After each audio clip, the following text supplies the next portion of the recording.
Hi, good afternoon, everyone. I'm Plum Stone, CEO and founder of the Safer Air Project, and I'm so pleased you could join us today for our Making the Invisible Visible campaign webinar. Before we begin, I'd like to acknowledge the traditional owners of the land on which we gather today.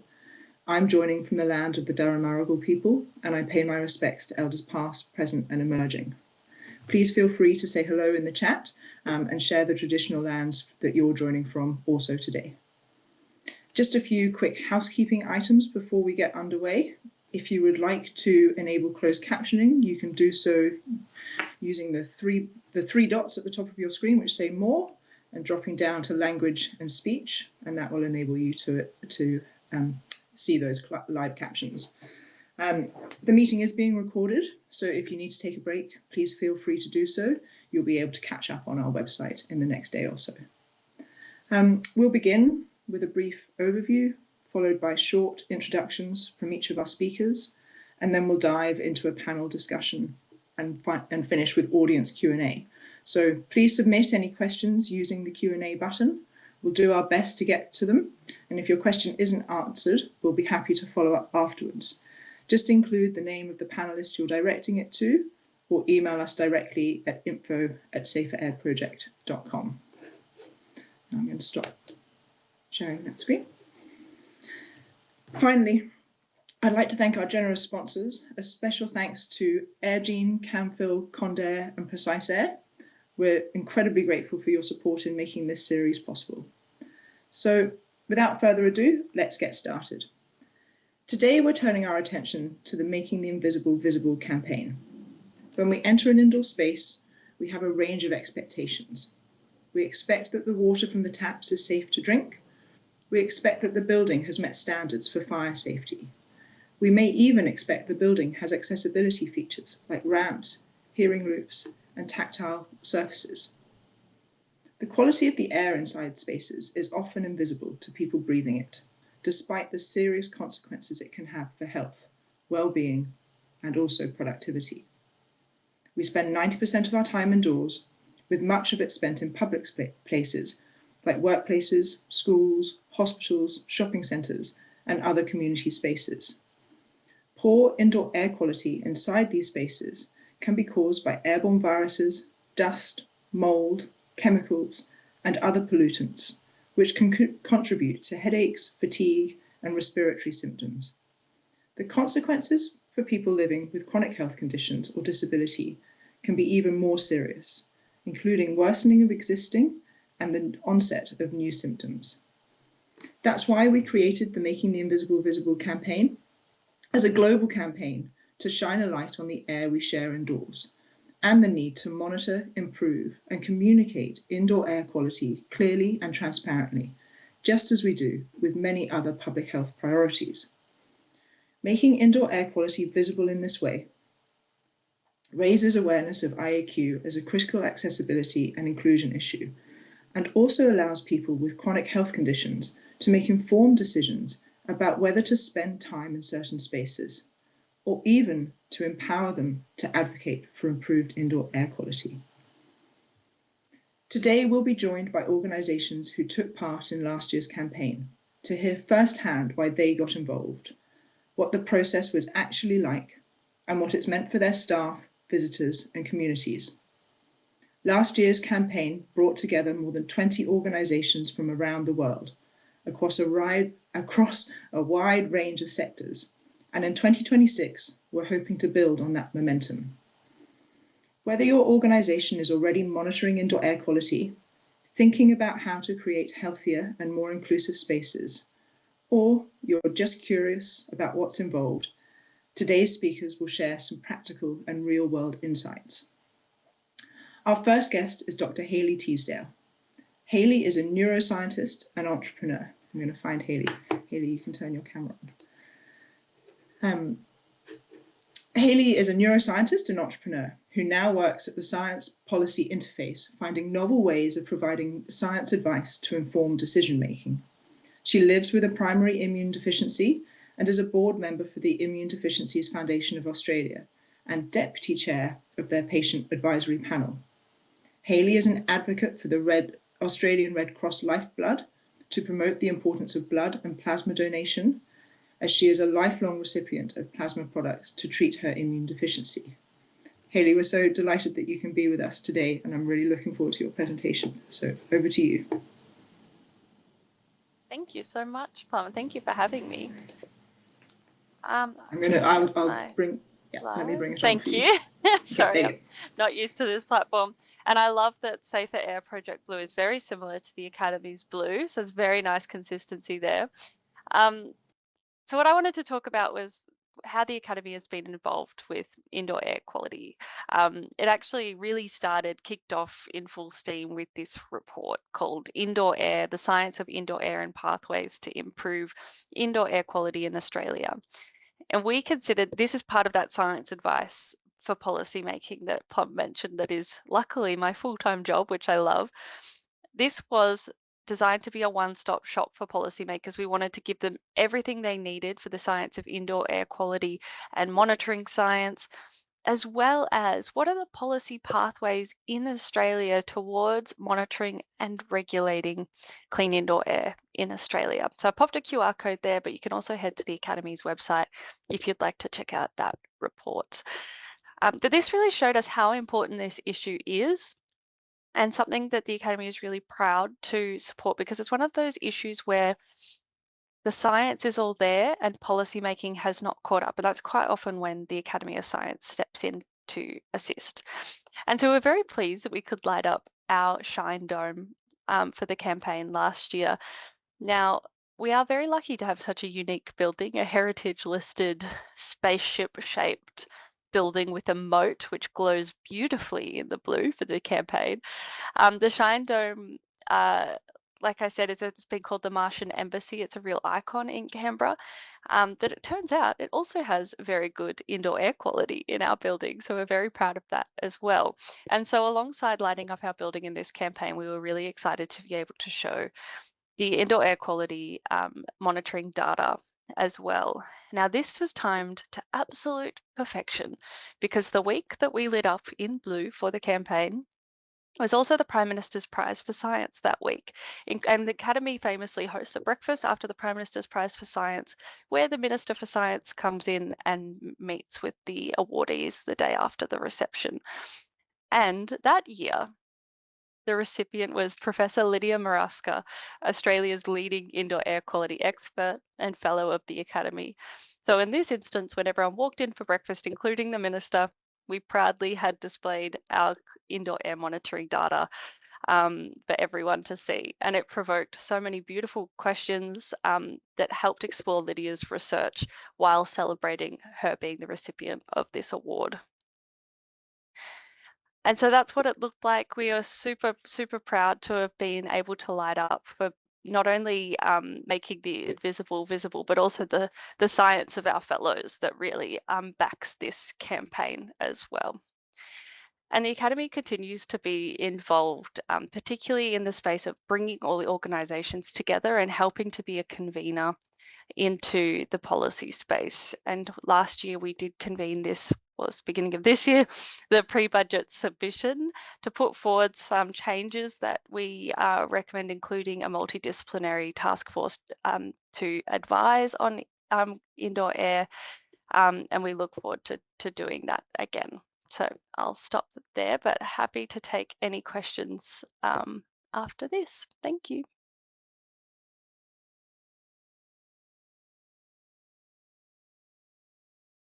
Sorry, I'm trying to get back on screen. Thanks, Hayley.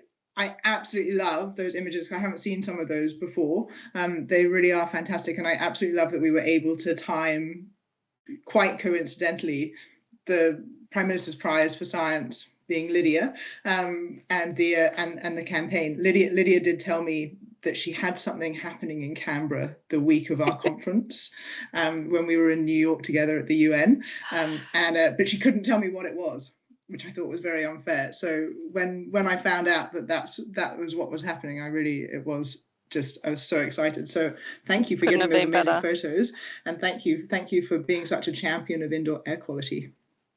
Thank you. Amazing. Okay, I'm going to bring on Our second guest is Jack Nunan. So let me just see if I can find you. Hi, Jack. There you are. Jack serves as the Asia Pacific Marketer's Senior Vice President for the International Well Building Institute. Based in Melbourne, Jack's role involves leading the technical support, market development, and operations across the Asia Pacific region. Jack's areas of expertise include air and water quality, green buildings, sustainability rating tools, science commercialization, and climate policy.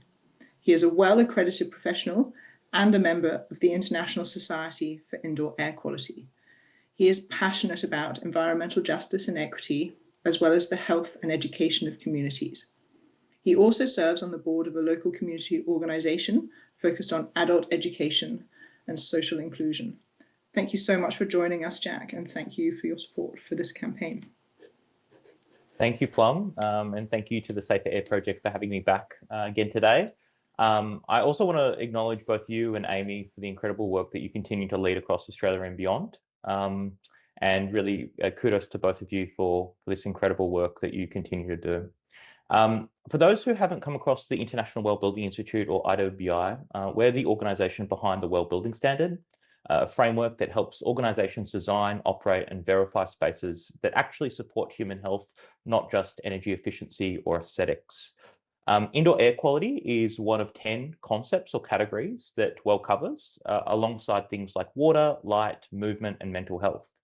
Now, as a long-time indoor air quality practitioner and advocate, I would argue that air is often the one concept that matters the most and can often be the one that is talked about the least.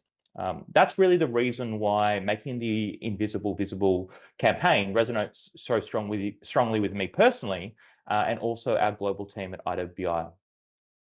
Air quality is largely invisible, with some notable exceptions, but essentially you can walk into a beautifully designed, award-winning building and have no idea whether the air that you're breathing is helping you or quietly working against you. Now, as Plum alluded to in her intro, we've spent decades measuring and disclosing what's in our water and what's in our food, but indoor air has lagged a long way behind. What we've been trying to do is bring attention to this via a voluntary certification system called WELL. When people walk into a WELL certified space, they know that the air has been independently tested and that air complies with internationally recognized thresholds. Now, the Making the Invisible Visible campaign is about extending that premise, continuing to ask organizations to monitor and then have the courage to make those results public beyond just the big label on the door. And the business case for doing that is no longer soft. Late last year, IWBI released the second edition of our Investing in Health Pays Back report. And I'm happy to, after I've finished speaking, I'll include a link to this particular report in the chat. Now, this report is the business case for healthy buildings and healthy organizations. It's backed by more than 250 independent research studies from across the world and draws on WELL projects spanning over 6 billion square feet of real estate globally. Now, the findings are unambiguous. Organizations that invest in health-focused strategies see measurable returns in productivity, talent retention, reduced absenteeism, and real estate value itself. Now, health is now referenced in 13 different types of financial instruments, from green bonds to sustainability-linked loans. And this isn't no longer is this seen as a wellness nice to have. It's showing up on balance sheets for some of the world's largest organizations. We're also seeing real momentum at a global policy level. And once again, I want to acknowledge the Safer Air Project for this work. Late last year, IWBI helped convene the Global Commission on Healthy Indoor Air at the United Nations, nearly 170 leaders from across more than 30 countries, now working towards a global framework for action due by the end of this year, and hopefully will be launched in Australia next month. Now, campaigns like this are exactly the kind of grassroots action that gives that framework the teeth that it needs. So when I talk with organizations across this region about building health, air is usually where the conversation naturally lands. Because unlike a lot of sustainability initiatives, it's something that every person in the building experiences directly every day, whether or not they realize it or not. So Thank you once again to the Safer Air Project for having me. I'm really looking forward to digging into these questions with Hayley and Sotirios shortly. And yeah, looking forward to a great conversation. Thanks, Plum. Amazing. Thanks, Jack. And I love how you were talking about the courage to display the monitoring. Like, we've got to start somewhere, right? We have to be able to see the data. And once you've got the data, then you can do something about it. And so that courage that's needed is just to sort of say, okay, well, here's what the air looks like, and now how do we make it better? So yeah, I think it's such an important point. So yeah, thank you very much for joining us, and thank you for IWBI's leadership as well. And I'm looking forward to launching the Commission's work in a month's time with you. Okay, thank you, Jack. I'm going to say goodbye, Jack, and bring on Sotirios, who is our final guest.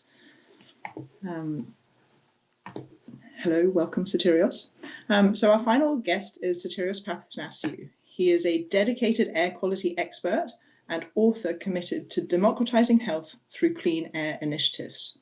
As the leader of Global Open Air Quality Standards, or GO-AQS, he works to unify the global language around air quality and establish universal science-based safety limits for indoor environments.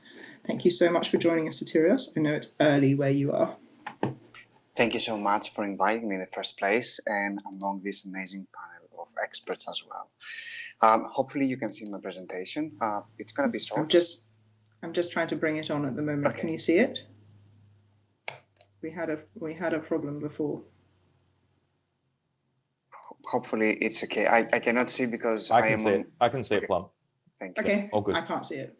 So I'm the founder of GO-AQS. GO-AQS stands for Global Open Air Quality Standards. And basically what we're trying to do is establish a universal acceptable metrics for the indoor space where we spend the majority of our times.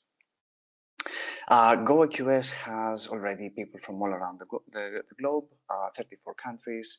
Now we are actually in 210 experts from academia, industry, governments involved in the development of the standard in various aspects of it.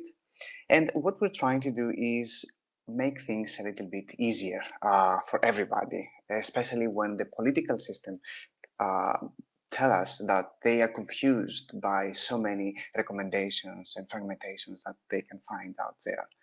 So basically we are trying to say that, look, if you're measuring specific pollutants, those are the specific units that you should use. Those are the limits that you should apply.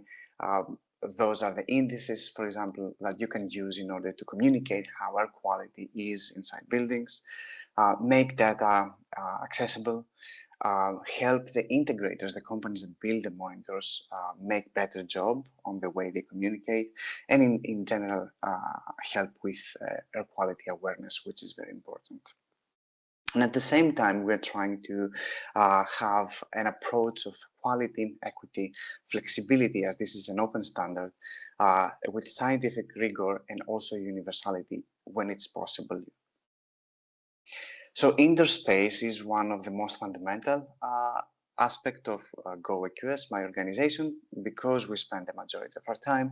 And unfortunately, we only scratch the surface of the iceberg. But underneath it, there are many unknown and dangerous aspects that we need to dive deeper in order to understand and communicate and help others explore, and at the end of the day, create policies in order to protect human health. So at GO-AQS, we have developed three fundamental pillars, which are the air pollutant limits for the indoor pollutants, the score, and as well, we are working on policies in order to help governments bring those kind of aspects into the different countries. The tiers that we have developed in order to have this adaptability are two: the starter and ultimate. Basically, the starter is the first step. What you have to do in order to start investigating the air quality, especially in settings where, for socioeconomical reasons or maybe technology is not available, we recommend as like the first step.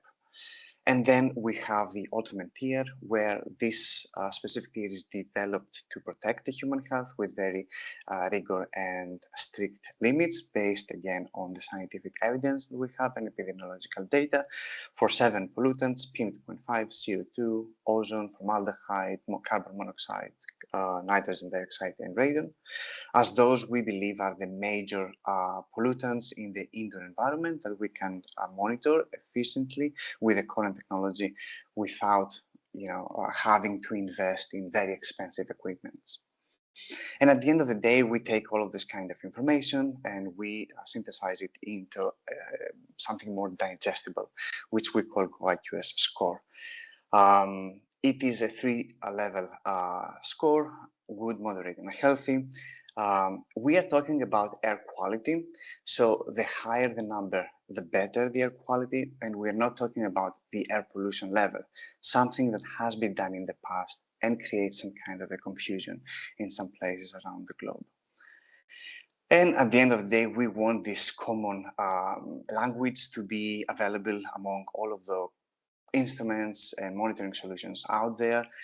So for this reason, with the help of our partners, you can see here a list of some of them. We communicate that whether the air quality is good or bad. And that's all from my side. Thank you again so much. And again, I would like to say thank you to Plum and Amy for organizing this amazing event, and also for pushing governments in Australia, but outside of Australia as well, to do better work with indoor air. Thank you, Sotirios.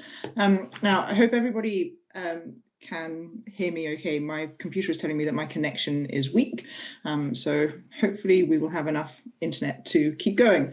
But yeah, Sotirios, thank you so much. I think the work that you're doing with GoAQS is amazing, and in convening so many experts, I'm sure you and Hayley could have a long chat about what it's like trying to corral experts to reach a consensus, particularly when it comes to different pollutants and what the levels should be. So, congratulations on all of that work.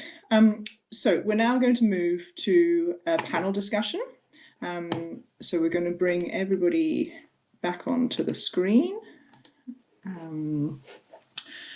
I've got a couple of questions, and just a reminder to everybody in the audience, please do post your questions in the Q&A button at the top of your screen, and we'll try and get to them at the end.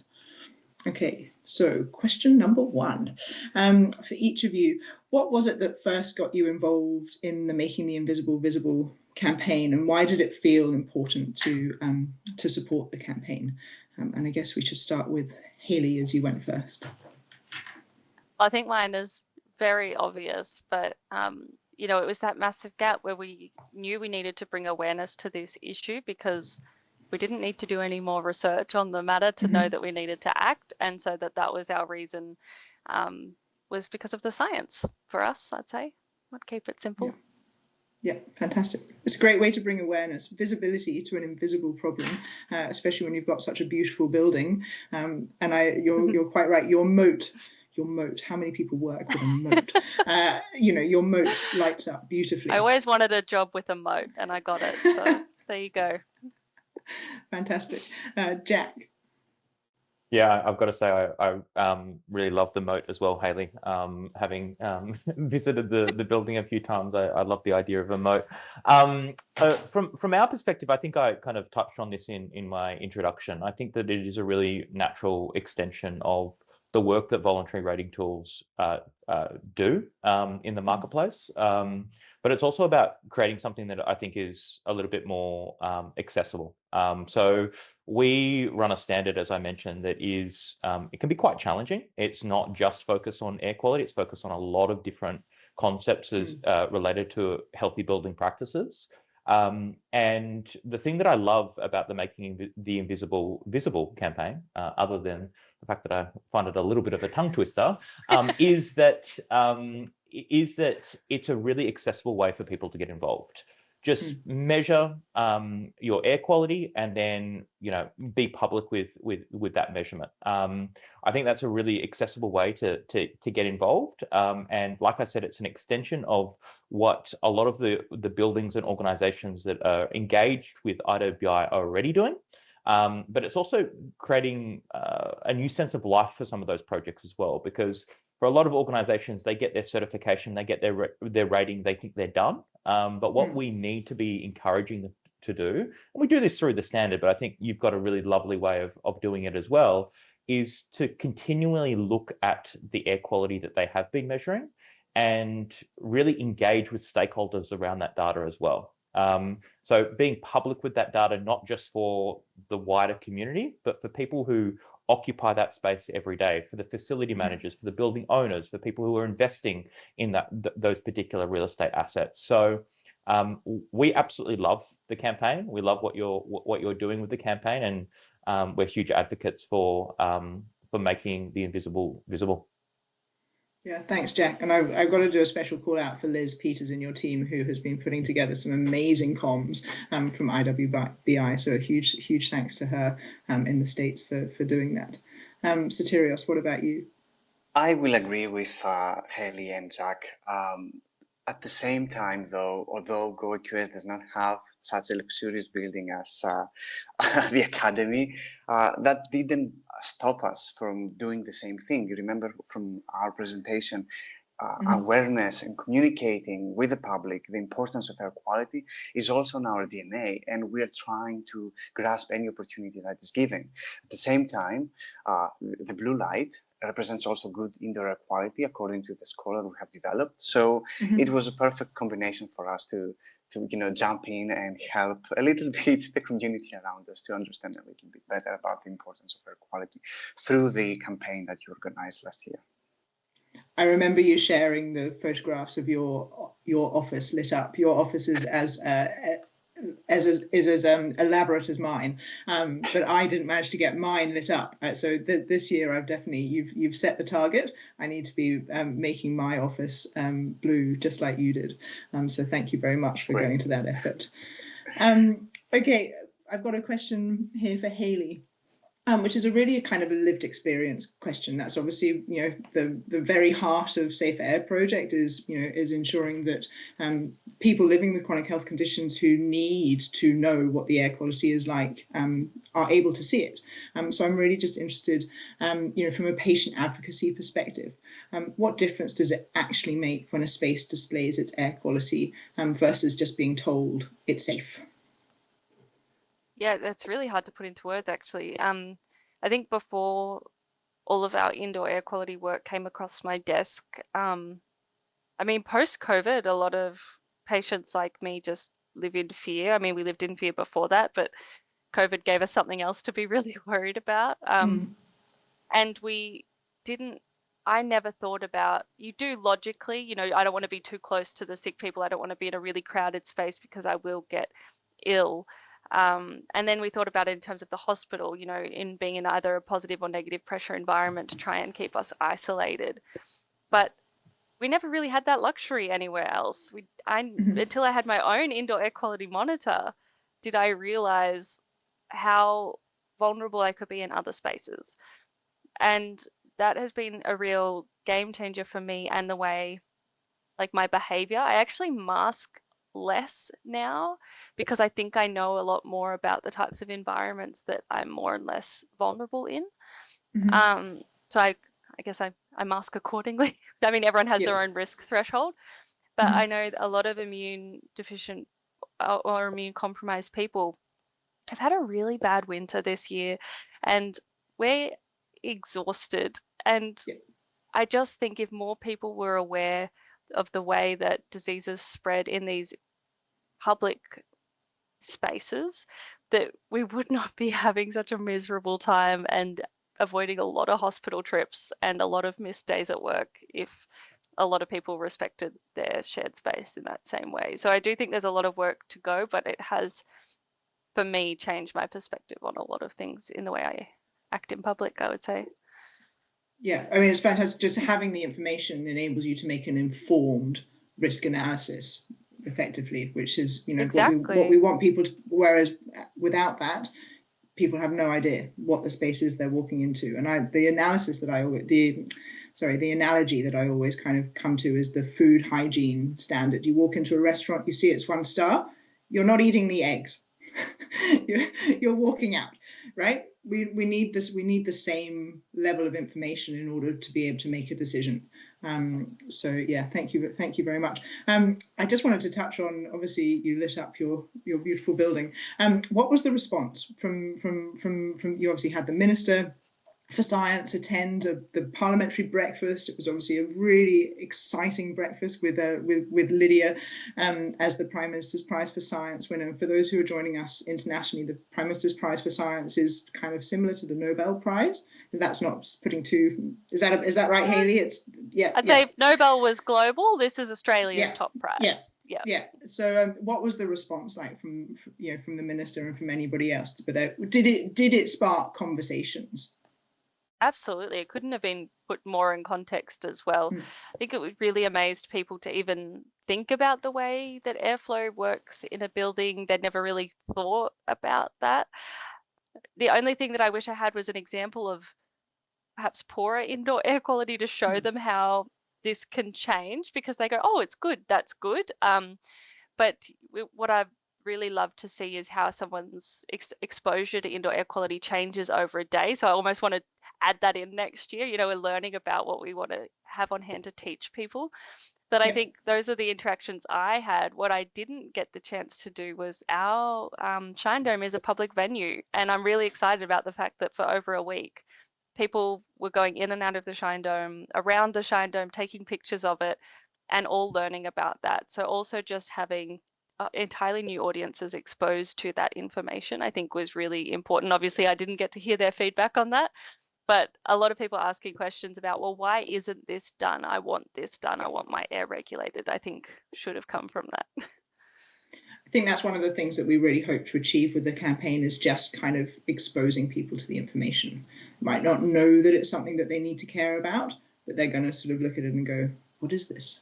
And, why should I care about this? So yeah, it's all about just kind of sparking that conversation. Jack, you work with organisations across the region on building health more broadly. What tends to be the biggest hesitation when organisations first consider monitoring and displaying their indoor data? You spoke a bit about courage. How can we help them overcome any barriers? Yeah, it's a really good question. It's a question that I've kind of struggled with across my entire career, to be perfectly honest, because unfortunately, we come from a property and a real estate industry where you're generally, well, in the past, you've been measuring your indoor air quality when you suspect that something's wrong. And what we've seen as an industry is we've tried to see this evolution of buildings that make us sick to buildings that can make us well and healthy. And in the same way that we've seen from a sustainability perspective, this focus on doing less harm to doing more good, this kind of concept of regenerative design, we're starting to see this in the healthy building space as well. So the biggest issue that I think that we have is that when you ask a facility manager to be public with their indoor air quality results, the first thing that they're going to say is, well, what if the results are bad? And we really need to educate facility managers and building owners and investors to really see this as not just a way to manage risk, but a way to attract new opportunities as well. And that's one of the things that I think we're starting to, where I would say that we've seen the greatest shift in the last 10 years from IAQ assessments. And, the idea of measuring your indoor air quality is not something new. It certainly has been around far beyond even well certification, which has been around for the last 10 years. But when I started my career, it was done, IAQ assessments were done as a way to manage risk rather than seeing it as an opportunity. And as we've kind of seen that kind of shift in the marketplace, that shift across industry, we are seeing this as, boards of the largest organizations in the world, significant investors, they are moving away from organizations that are not taking this type of thing seriously. Even members of the community, I love the example that you gave around the food star. I've been watching a video series on YouTube at the moment, which is a guy who is going around Australia trying to find the 1-star rated Google review food places and eating at these places. And I just find it really interesting. Obviously have got too much time on my hands, but that is obviously the exception. What we are seeing is that people are becoming more informed, they're becoming better educated, and they are making choices. And if an organization is not being public with their IAQ data, or even if they're not measuring it whatsoever, I think we're going to see members of the community make a choice against that particular space, and we're already seeing that. So I think we are seeing a significant shift in the industry, but it's also important to recognise that we had this kind of shift with energy efficiency. We've had this kind of shift with sustainability as well. These things do take time. It's always slower than what we want it to be, but I do think eventually what we'll see is whole industries and markets significantly shift to a culture of being transparent with their indoor air quality data. I have a lot of questions about the guy going around Australia with the 1-star food hygiene rating. He's obviously got a very strong stomach. It's great. So yeah, a lot of questions about the personal choices he's making there. I think it's really interesting the way you sort of spoke about facilities managers saying, well, what if it's bad? I mean, if it's bad, you've still got to do something about it, and not displaying the data doesn't absolve you of any responsibility to your building occupants. You've got to make it better.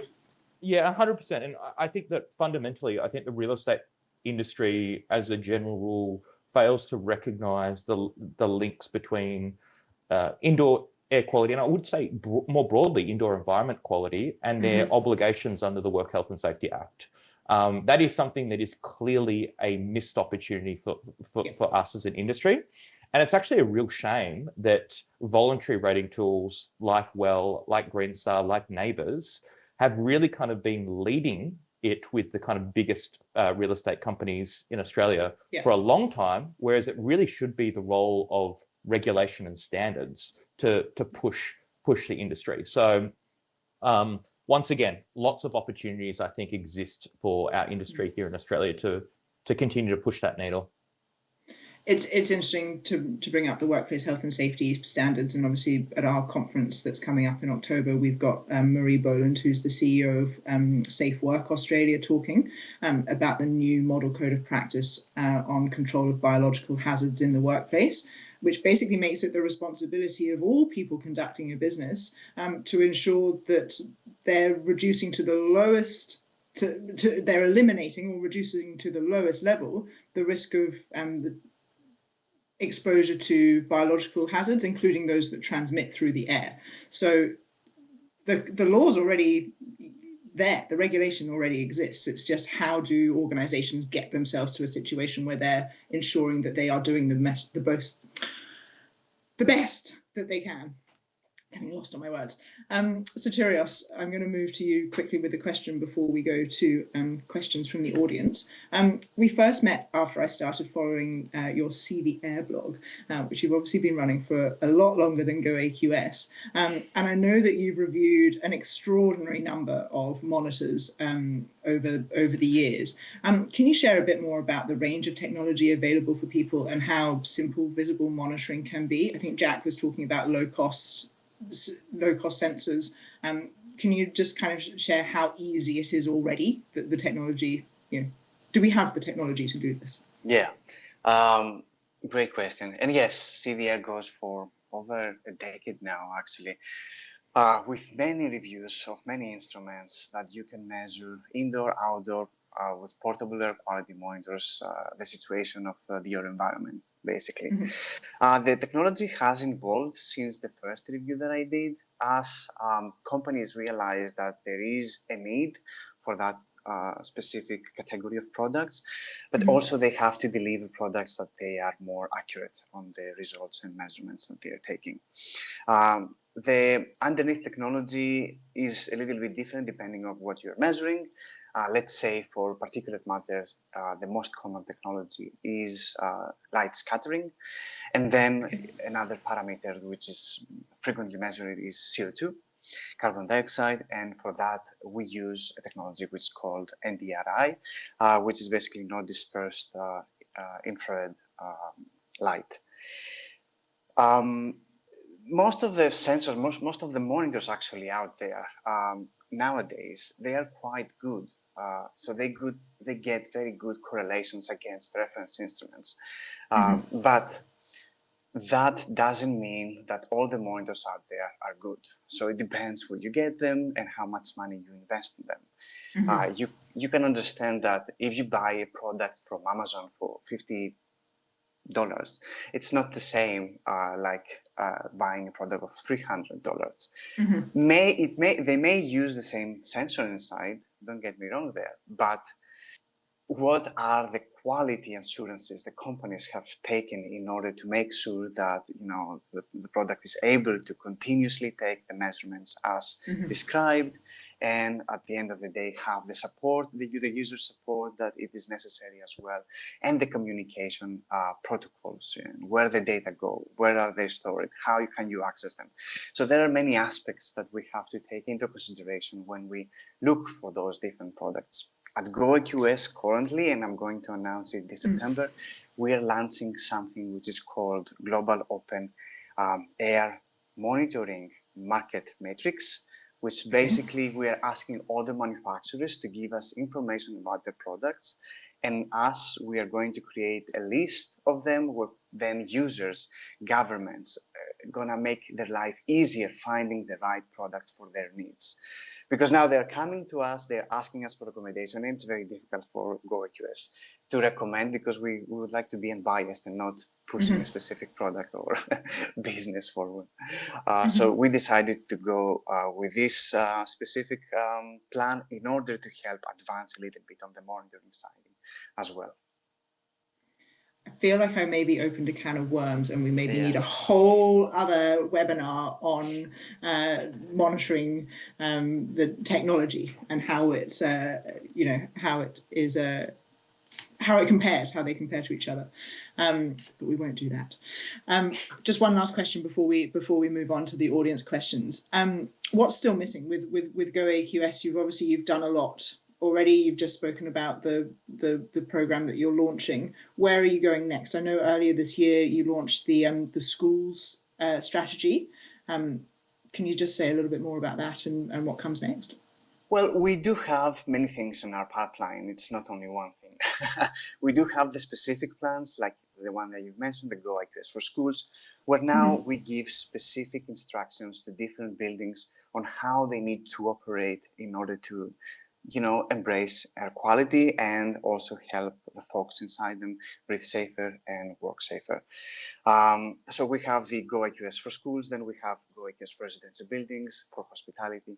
And at the same time, something else that we are working, and GoAQS is an open, transparent, and I don't care sharing this information openly, is that we are putting a team of experts, again on a global level, creating the first open technical standards for PM2.5 sensors.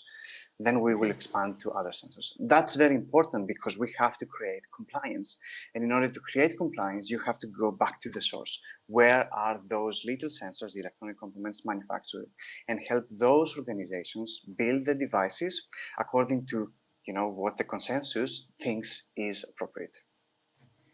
I'm going to ask that on them. I think that the display of the numbers should be bigger, because I've got one sitting on my desk and the numbers are teeny tiny. So for the Making the Invisible Visible campaign, can part of your work be to ensure that all manufacturers make their numbers big enough so that people can actually see them? We actually collaborate with a company from Romania that they have built the first air quality monitor that speaks out the air quality for the visually impaired ones. So yeah. I love it. Fantastic. I love it. Okay, so we're going to go to some questions from the audience. So thank you very much for people who've been submitting those. I've got a question here for Hayley.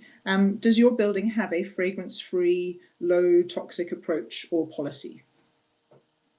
No, we don't. And I should say as well, the Shine Dome is not a workplace. It is for event staff, but it is an event space. So it is not an office. We have our office next door in a less spaceship style building. But Jack, did you want to weigh in on this one? Yeah, so I would say that across my time at IWI, this is one of the most common questions that I get asked. and it's often, I think, a little bit surprising, my answer. So the question I always get asked is, can you have fragrances within well-certified spaces? And keep in mind that these well-certified spaces undergo pretty rigorous air quality testing, independent air quality testing. And the answer is that you can, but you need to be really careful about what type of fragrance you're introducing into a space. From an air quality perspective, and I'll say why I say that in a second. So the mandatory requirement around air includes either a TVOC level of under 500 micrograms per cubic meter, or specific compliance with toluene, formaldehyde, and benzene. And often you will have fragrances that can have those particular chemicals in them. So you need to be really careful about choosing fragrances or not introducing fragrances that have high levels of those particular chemicals.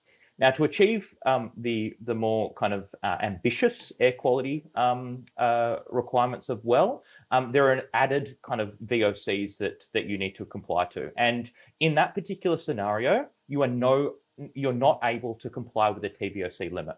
Now, Sotirios would know this probably better than anyone, but TVOC can be very useful, and it can be also not useful at all, because it is basically combining a whole bunch of different chemicals, some of which can be very harmful and some of which can be not particularly harmful at all. So it's really important that I would say if you do care about fragrances, particularly from an air quality perspective, you aren't just relying on TVOC, you're actually doing the assessment of different speciated VOCs within the space. The reason why I say that this is not just an air quality issue is because it is also a multisensory issue. It's an accessibility issue from people's perception of fragrance. I'm the father of a 3.5-year-old autistic son, and have gone through a very kind of significant journey around neurodivergence. And the reality is that people react to fragrance a lot differently across our population. So if we're really kind of thinking about it from a neuro-inclusion perspective, I would encourage people to rethink the introduction of fragrances. But from a purely indoor air quality perspective, you can have safe spaces that do have fragrances in them. You just need to be very careful about what those fragrances are. It's super tricky, isn't it? Especially when you're relying. I'm just looking at mine at the moment, which says it's just a broad VOC. I'll come to you in a second, Sotirios. Oh, it's just started to update. It was at 50. When we cook pizzas on a Friday night, which is like my favorite evening of the week, the VOCs go berserk. And I really don't understand, is it the melted cheese? Is it the pizza base? Like, what is it that's causing it? Because it's the only thing that we cook in the oven that does it. So it's not the oven causing the VOC spike, it's definitely the pizza. But I'd love it. If someone knows the answer to that question, I'd love it. Sotirios. Thank you. You know, the problem with fragrances is the fact that in many cases, at least here in Europe, they are not disclosed the exact chemical composition. They are treated as a trade secret. So they do not disclose publicly what are the chemical profile of those different chemicals that they put inside. And that's very problematic. And if we look things from a different perspective, like people with long COVID, they are unable nowadays to smell certain perfumes and so on. So we also have to be very careful about what we're trying to use those fragrances for. Are we trying to mask other pollutants, other smells? Air should be, you know, smellless, like it shouldn't smell anything. It should be clear. So yeah, that's my point. Thank you. Just moving on to another question. We've got one here that says, I'm a public servant and I work in an office building in the CBD. What sort of questions could I ask the building manager to let them know that I'm interested in or concerned about the air quality in their building? I feel like no one takes me seriously because I don't personally have a relevant qualification. Maybe a question for you. Our Go on. report might help on the science if you need some things on the science. So it's in the report. Mhm. And it could just be interesting to take the productivity angle. I wonder if you're not getting anywhere with some of the other angles. I know that CSIRO at the moment are looking at the, the economic kind of burden of poor indoor air, and maybe there'll be some new data there that might help you in your argument. But it's just off the top of my head. Very much looking forward to that report and that number. That number is going to give us lots of leverage from an advocacy perspective. Jack, did you have anything to add on that one?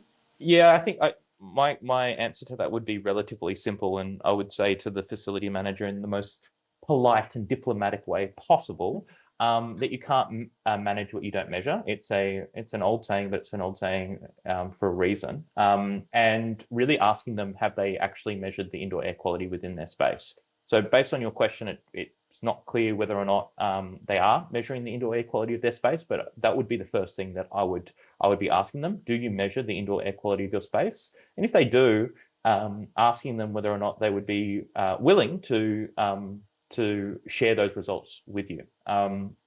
Because the more, what we've also seen, Plum and I have had a conversation recently about the concept of market transformation, and what we see in terms of a significant opportunity around market transformation is that when people are public with their data, they're more inclined to do something about that data, even when that data is actually quite good. So when you're public with good data, you're more inclined to want that data to become better, as much as when you're public with data that is suboptimal, you want to make it, the next time you publicly disclose, you want to make it to be, you want good data, basically. So I would really encourage you to have that conversation around, are you measuring the indoor air quality? What are you measuring? And can you see those particular results? I'd also be really interested in why you might have some concerns around the air quality of that particular building as well. Yeah, and I guess another option for that is to take a portable monitor, so that you've got a question, you've got some evidence to go with. So this is the data that I'm seeing. Does your data look the same? And if not, why not? I think is probably a good option. Okay, I've got another question. We're getting quite close on time, so I'm going to get to this last question and ask you all to be very concise. If an organization, so this is a Plum question as opposed to an audience question. If an audience watching today wanted to get started, what's one piece of advice you'd each give them, and the thing you wish that someone had told you before I made you all join the first ever Making the Invisible Visible campaign? Should we go in reverse order? Sotirios. Perfect. So I will say air quality is quite dense as a subject. Don't be scared by it.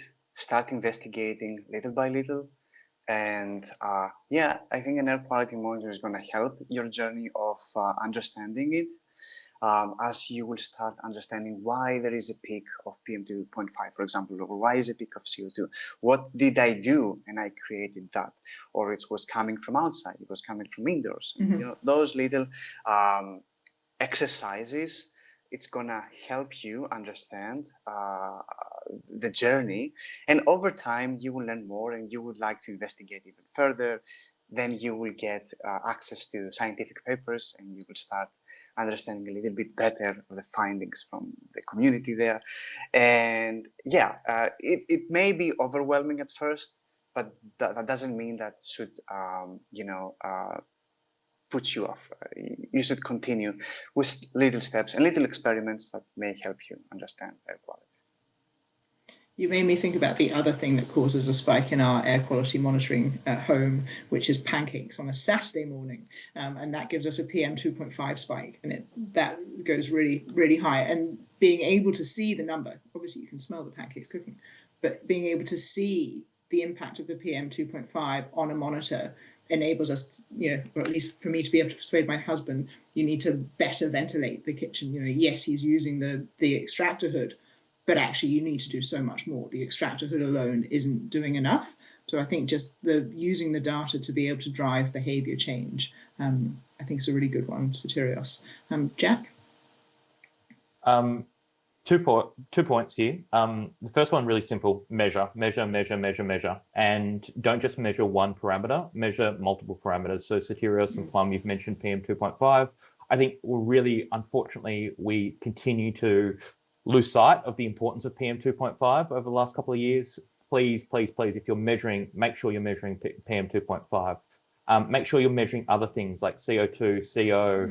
VOCs, whether that be TVOC to begin with, and maybe getting into those kind of more complicated speciated VOCs like formaldehyde eventually. That's the first point. The second point is I'm specifically saying this because I think it touches on a couple of questions in the chat that we haven't been able to get to, but we need to be thinking beyond outside air. We need to be thinking about air as clean air. Clean air does not necessarily mean outside air, and the way to get clean air does not necessarily mean that you have to pump in a stack of outside air that is often quite polluted itself into indoor spaces. So first thing, measure. Second thing, don't think about it as outside air as being the solution. Think about it as a clean air solution.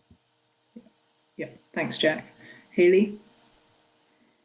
I wanted to talk about monitoring as well. I think that's our key theme, but in the way that once you start monitoring, not only do you learn about indoor air quality, but it's a really great tool for having conversations with people around you. And I think the more you learn about indoor air quality, the more you can think about the people around you. And I think it is really great for building community and shared care for one another. So that's been a really important thing for my team and my workplace, and would encourage others to do the same.